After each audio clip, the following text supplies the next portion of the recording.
Crimes cibernéticos. Muitas pessoas acreditam que é impossível responsabilizar os autores de crimes cibernéticos, que haveria uma impunidade garantida para quem pratica esse tipo de crime. Só que essas pessoas estão redondamente enganadas.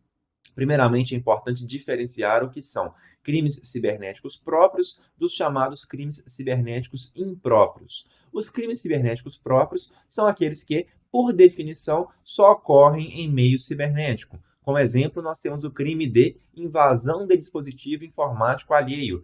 Não é possível invadir um dispositivo informático alheio sem que haja um meio cibernético, sem que haja um dispositivo informático a ser invadido, seja ele conectado à internet ou não. Muitas vezes é possível invadir um dispositivo, ainda que ele não esteja conectado à internet, conectando um pendrive ali, fazendo algum tipo de engenharia para poder suplantar um mecanismo de segurança que haja ali.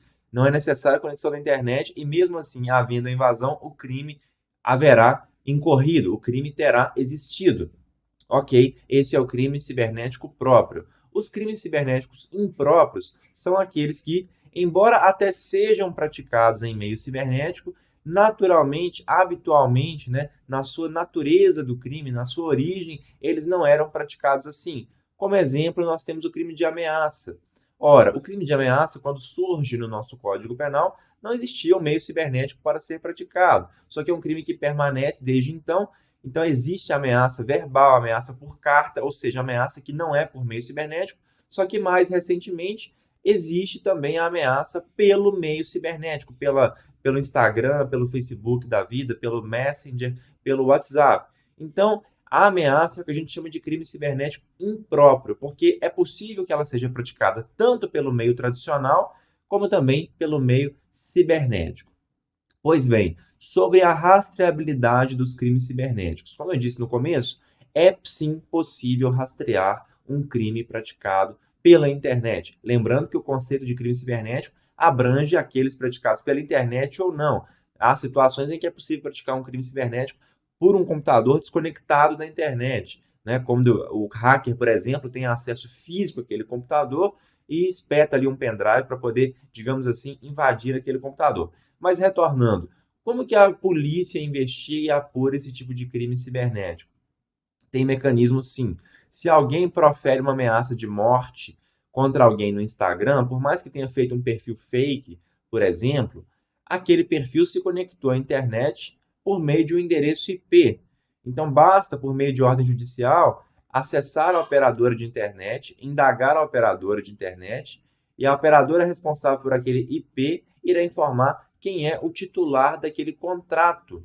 Então, a primeira etapa é descobrir qual é o IP da conta que postou aquela ofensa. Para tanto, indaga-se a rede social. Pergunta-se ao Instagram, ao Facebook da vida. Instagram, quem é o IP, né? Qual é o IP da pessoa que proferiu tal ofensa por essa conta no dia tal, na hora tal? O Instagram vai dizer, o IP é esse. Aí, por meio do IP, a polícia consegue saber quem é a operadora de internet que provê aquele IP. Aí a polícia vai até a operadora de internet e pergunta à operadora de internet quem dos seus clientes estava conectado por esse IP na rede mundial de computadores, que é a internet, no dia tal e na hora tal, que é o dia e a hora da ofensa. A operadora vai dizer, pronto, já se sabe quem é o titular da linha, o titular da conta, né? Isso é suficiente para conseguirmos uma decisão justa contra aquela pessoa, condenando-a? Não, por quê?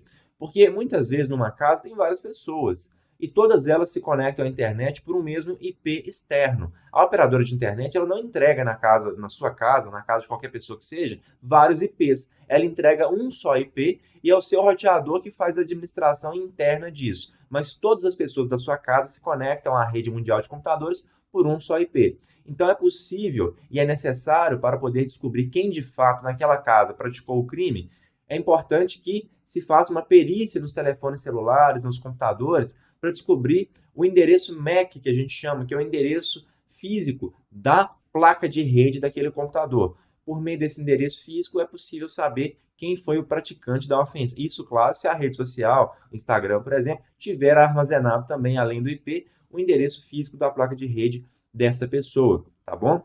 É claro que existe uma presunção inicial contra o titular da conta, mas é possível afastar essa presunção se ele comprovar que não foi ele, que foi outra pessoa, que foi um amigo seu que está morando na sua casa por um tempo, por exemplo, que praticou aquela ofensa por meio do celular do amigo.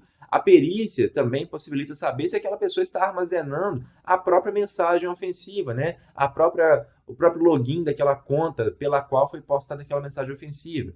E aí torna desnecessário até mesmo haver ali a perícia sobre o endereço MAC da placa de rede, porque se a pessoa é apreendida, né, é surpreendida com um celular, e esse celular está logado na conta do Instagram da qual partiu a ofensa, então claramente existe aí uma forte presunção, né, um indício muito forte de que foi essa pessoa a praticante daquela ameaça. Enfim, como eu disse, os crimes cibernéticos existem na legislação, têm punição e são possíveis de serem investigados. Claro que muitos desses detalhes que eu mencionei para vocês aí, esses acessos ao Instagram, à operadora de internet, dependem de ordem judicial. Então, não deixe de registrar boletim de ocorrência se você for vítima de um crime cibernético.